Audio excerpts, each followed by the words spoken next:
Welcome back to the Think and Grow Food channel. Today's video is starting plants in net cups. The first place I got the idea to use net cups was from Larry Hall's videos, but I've taken it several steps further. The advantages of using net cups for seed starting over traditional small 3-inch pots is that you get the root pruning like you get in grow bags or smart pots. When the roots hit the edge, they don't spiral around, your plants don't get root bound.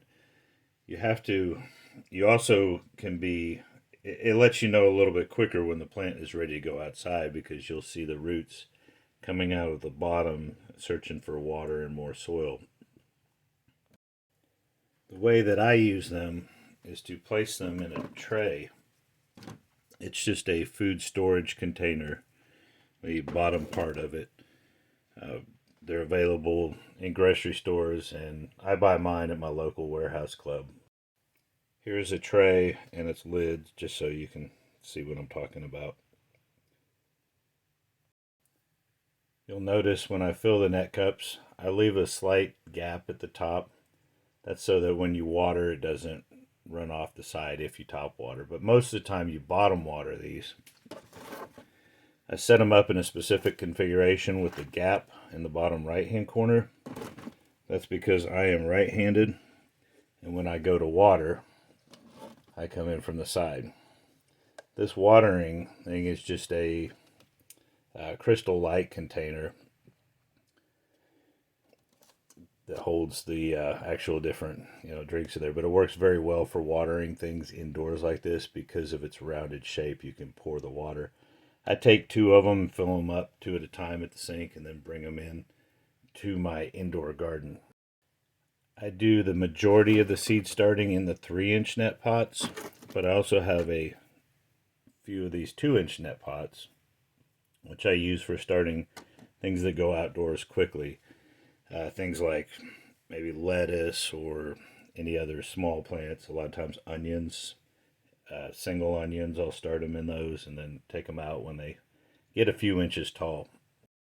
Here's a tray of onions in the 2-inch net pots. You can see the configuration. I still have a little gap at the bottom right hand corner to do the watering. It just makes it easier.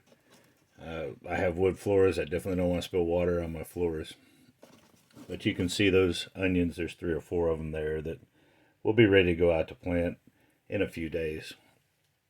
You definitely don't want to let your plants get too big in these 2-inch net cups, or you will find out their limitations quickly.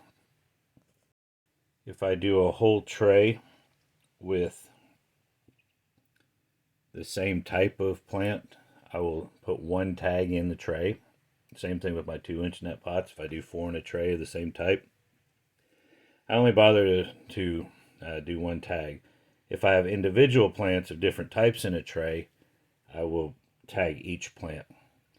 Also keep a small tag with the week number on it. You can see these were planted week 3. After they come up, you can pretty much remove the week tag.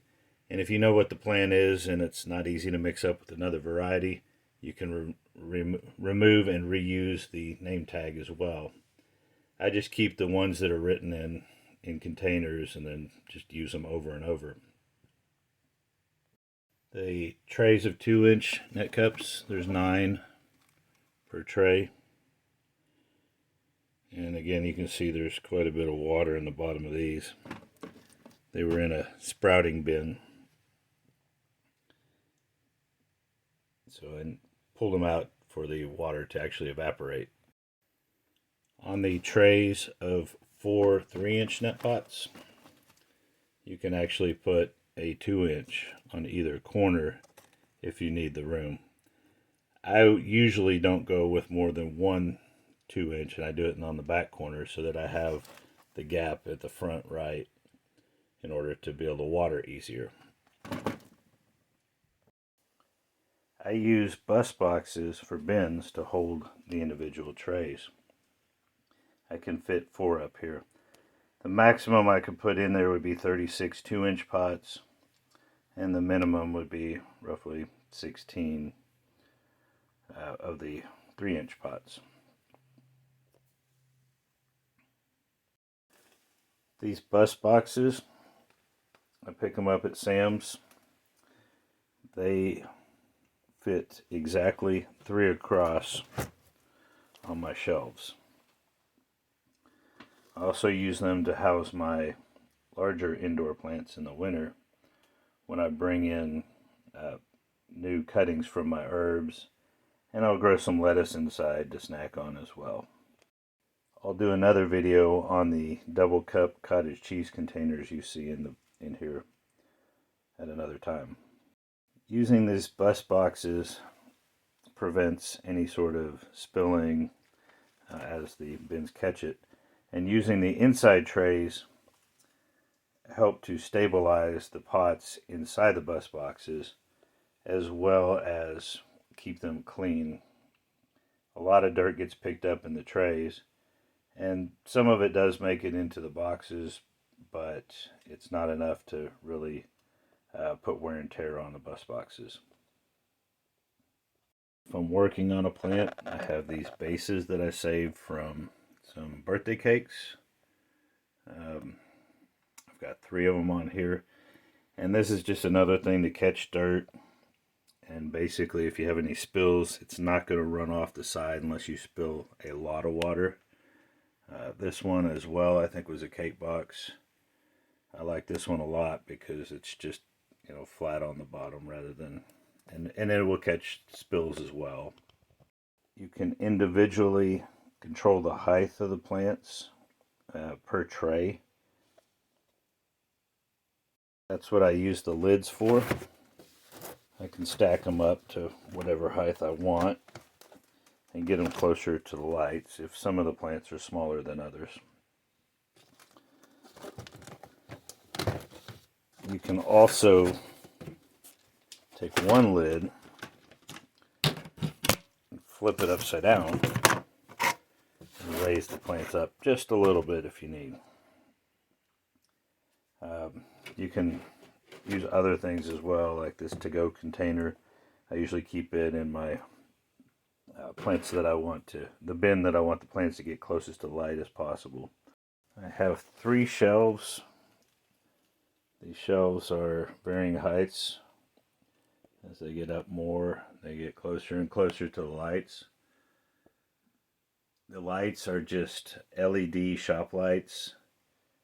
You want to make sure you get the cool white temperature, 5,000 kelvins or higher if possible. I think these are like 6,500, and they were about $20 each at my local warehouse club. 2 lights per shelf. The bins fit right underneath the lights on the very top shelf, and again I can get 3 of them across. This is where I put the new seeds that are sprouting. And once again, another look, you can just see that the shelves get taller and taller. On the tallest shelf, I keep my sprouting box. Basically, I have a lid from a cake top. It was the same lid that these bottoms were from. Again, it was just a sheet cake that we bought. You've all seen containers like this at birthday parties. It fits perfectly in these bus boxes upside down. This keeps all the condensation inside of the box and the humidity inside of the box, rather than allowing it to run down the sides when you pick it up. You do have to be careful because water will run down, as you can kind of see there a little bit, but as long as you keep the other side of the box in the bus box, then you'll be okay.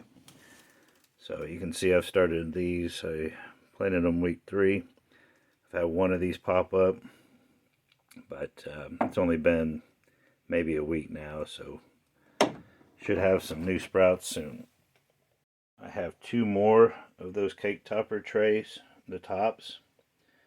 I should say cake trays, the tops of the cake trays at the bottom, and I actually just use them for storage when they're not being used to sprout.